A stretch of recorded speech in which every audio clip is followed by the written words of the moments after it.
Hello everybody, it's me Tyler from DSWB. Today we're going to be talking about a game I've discovered recently, Bishoujo Senshi Sailor Moon for the Sega Genesis or Mega Drive. Now you may be asking, Tyler, what business do you have talking about an anime made for little girls? None! Regardless of the fact it's for little girls, Sailor Moon is a great anime with some dope storytelling and awesome characters. Its manga was originally released in 1991, authored by Naoko Takeuchi, sorry if I got that wrong, and it spanned 18 volumes. Now, like most popular mangas, it got an anime adaptation, and like most popular animes, it got video games. And that gets us to our subject for this video, Bishoujo Senshi Sailor Moon, released August 27th, 1993 on the Super Nintendo, and later in 1994 for the Mega Drive / Sega Genesis. Now you may be asking, Super Nintendo versions are better, Tyler. Why are you playing the Genesis version? No. This is a rare case where Genesis does what Nintendo. Yep, that's right. I think the Sega Genesis version's better, and I will take any opportunity I can to defend my baby, the Sega Genesis. Now, I think it's high time we get into this video here and show off this game.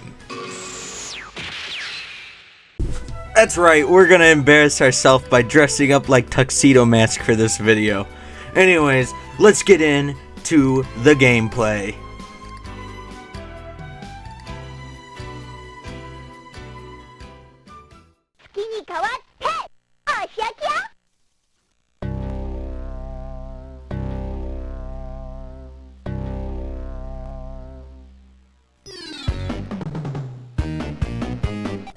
So here it is, Bishoujo Senshi Sailor Moon for the Sega Mega Drive / Genesis. I'm playing an English translation on my Model 2 Sega Genesis with an EverDrive. All footage in this video was captured from real hardware. I would just like to add that. So, the game opens up with a cutscene explaining that Queen Beryl and all the bad guys from the first Sailor Moon series are back, and they are here to be very evil bad guys and do evil bad guy things.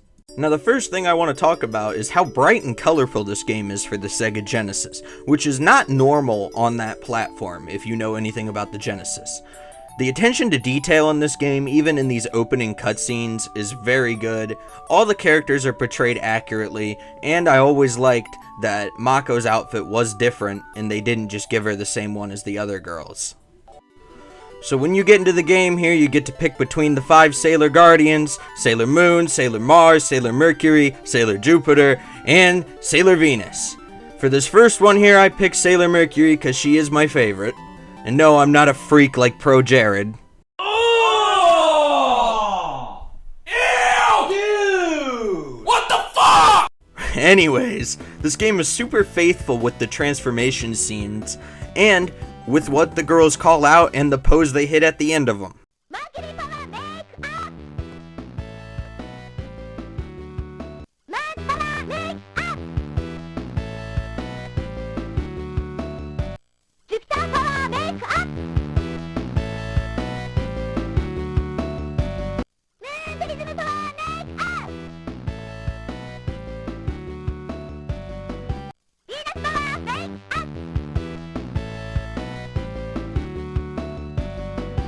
I think it's pretty cool they're all faithfully recreated. And they faithfully recreated the eye catch scenes when the show goes to an ad with all the girls, and they are all unique, technically. I'll spare you having to see them all, but I'll just show Sailor Moon's and Mars's here. All 5 of the Sailor Guardians play uniquely in this game, each having 2 special attacks, a grab/throw move, and Sailor Venus gets her Venus Love Me chain, which makes her the most overpowered in the game. Now, as you can see for the gameplay here, this is a generic 1990s beat 'em up.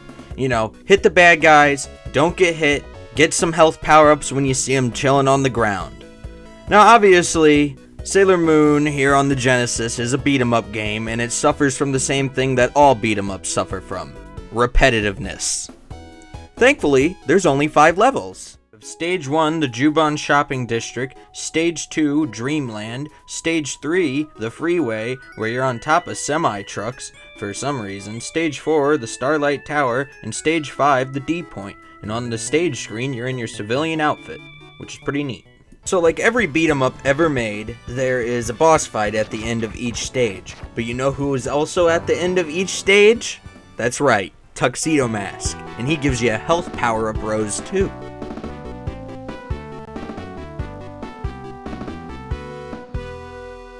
The final boss is Queen Beryl. Once you defeat her, you get one of 5 unique endings depending on which girl you picked. They are essentially all the same in saying, oh, now I get to return to being a normal girl, which I can't relate to because I'm a 20-year-old man talking about a Sailor Moon game.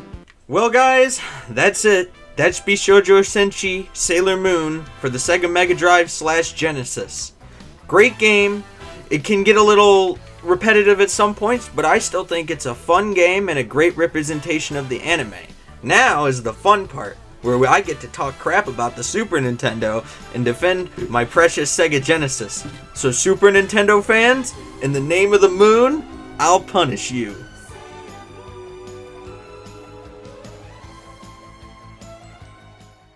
All footage of the Super Nintendo version here belongs to World of Long Plays. It's not mine. The only advantage the Super Nintendo version has over the Sega Genesis is that it has a 2-player mode.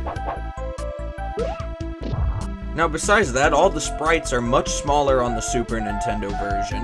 The sound effects are all drenched in reverb. For example, here's the same sound effect on the Genesis version. Some may say the compression on the Sega Genesis version sounds much worse, but I disagree. Besides the sound effects, here's a quick fire off of my complaints with the Super Nintendo version. 1, the game just runs worse than the Genesis. Maybe that blast processing stuff was true. There's no Tuxedo Mask except on the victory screens, which is a huge L, and also, the Genesis version uses all the buttons on the controller. And one more final blow to the Super Nintendo version. There's no elevator level. The footage I'm showing is from the Genesis.